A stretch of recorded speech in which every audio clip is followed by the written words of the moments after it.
Sa simula, papalpak pa yan. Pero dyan mo matututunan ang tamang takbo at magandang daloy ng pinasok mong negosyo. Pero hindi lahat ng negosyong papasukin mo ay matagumpay. Minsan nakadepende yan sa lugar at sa mga tao. Magsimula ka sa maliit, unti-unti lalago din yan. Ako nasa bahay lang, pero lahat ng pwedeng pagkakitaan, ginagawa ko. May maliliit pa kasi akong anak, kaya dito muna ako sa bahay. Alam nyo ba na habang gumagawa ako nito, nakatayo lang ako? Kasi masanay ako, pero nakakangalay nga lang. Tapos may mga iilan pang magsasabi, ang mahal ng paninda ko. Kayo kaya gumawa para malaman nyo ang pagod namin. Char lang! Kaya salamat talaga sa mga suki namin na sasarapan at binabalik-balikan ang paninda namin.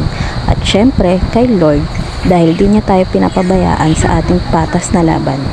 Kaya kung nakarating ka sa part ng video ko na ito, paki-like and share naman para sa mga gustong kumita gaya natin.